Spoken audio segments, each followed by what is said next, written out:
महाशक्ति का महासंयोग, मां विंध्यवासिनी मंदिर का रहस्य।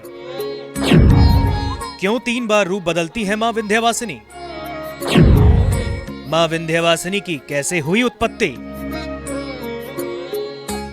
उत्तर प्रदेश के मिर्जापुर से लगभग 8 किलोमीटर की दूरी पर मां गंगा की निर्मल धाराओं के पास मां विंध्यवासिनी का मंदिर है। देवी का वो अद्भुत धाम जहां सिद्ध, वैरागी, योगी और गृहस्थ सभी की मुरादें पूरी होती हैं। भगवती का वो रहस्यमयी धाम जहां भगवान नारायण को मिला सुदर्शन चक्र। माता के इस दरबार में ना कोई हिंदू है और ना ही मुसलमान, यहां आने वाला है सिर्फ इंसान। इस मंदिर से जुड़े कई ऐसे रहस्य हैं जिसके बारे में आप नहीं जानते होंगे। 51 शक्तिपीठों में से एक है मंदिर। पूर्वांचल में गंगा नदी के किनारे बसे मिर्जापुर से 8 किलोमीटर दूर विंध्याचल की पहाड़ियों में मां विंध्यवासिनी का मंदिर है। पौराणिक मान्यताओं के मुताबिक मां विंध्यवासिनी जागृत स्वरूप में विराजती हैं। वहीं ये शक्तिपीठ भारत के बाकी 51 शक्तिपीठों में शामिल है।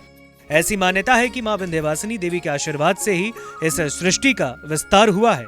मार्कंडेय पुराण के मुताबिक विंध्यवासिनी देवी ने ही महिषासुर नाम के राक्षस का वध किया था। इसी वजह से आज भी शक्तिपीठ के रूप में यह मंदिर आस्था का एक बड़ा केंद्र है।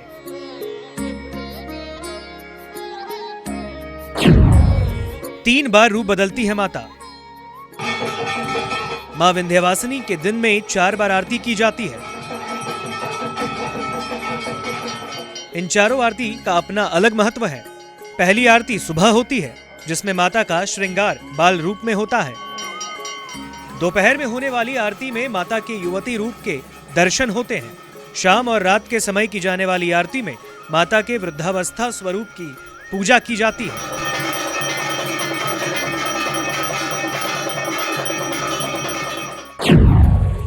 विंध्यधाम में होती है तंत्र साधना। विंध्याचल की अष्टभुजा पहाड़ी की गोद में बसा भैरव कुंड सदियों से तंत्र साधना का प्रमुख केंद्र रहा है। अघोर साधना का केंद्र होने के कारण यहाँ भैरवी उपासक आते हैं। पौराणिक मान्यताओं के अनुसार नवरात्रि के महानिशा में विंध्यधाम में तंत्र साधना का एक अलग ही महत्व है। विंध्यधाम में वाम मार्गी और दक्षिण मार्गी दोनों साधकों के साधना की व्यवस्था है। वाम मार्गी साधक लाल और काले वस्त्र धारण कर तंत्र साधना करते हैं।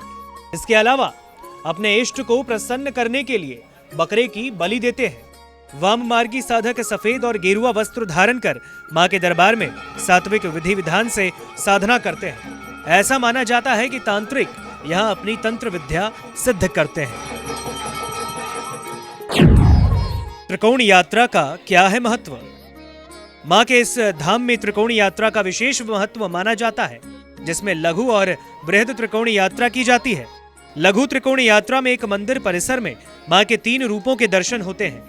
वहीं दूसरी ओर बृहद त्रिकोण यात्रा में 3 अलग अलग रूपों में मां विंध्यवासिनी, मां महाकाली और मां अष्टभुजी के दर्शनों का सौभाग्य भक्तों को मिलता है। बृहद त्रिकोण यात्रा में मां महाकाली के दर्शन के बाद अलग पड़ाव आता है मां अष्टभुजी का, जहां 8 भुजाओं वाली माता अपने भक्तों का कल्याण करती है। इस मंदिर में दर्शन करने के बाद ही भक्तों की बृहद त्रिकोण यात्रा पूरी होती है। भगवान श्री कृष्ण से था विंध्यवासिनी का रिश्ता। श्रीमद् भागवत पुराण कथा के मुताबिक श्री कृष्ण को वासुदेव ने कंस से बचाने के लिए रातों रात यमुना नदी को पार कर गोकुल में नंद जी के घर पहुंचा दिया था और वहां यशोदा के गर्भ से पुत्री के रूप में जन्मी भगवान की शक्ति योग माया को चुपचाप मथुरा जेल ले आए। बाद में जब कंस को देवकी के 8वीं संतान के जन्म की खबर मिली तो वो जेल पहुंचा। उसने उस नवजात कन्या को पत्थर पर पटक कर जैसे ही मारना चाहा, वो कन्या अचानक कंस से हाथों से छूटकर आकाश में पहुंच गई और उसने अपना दिव्य स्वरूप में अवतरित होकर कंस के वध की भविष्यवाणी की और भगवती विंध्याचल वापस लौट आई।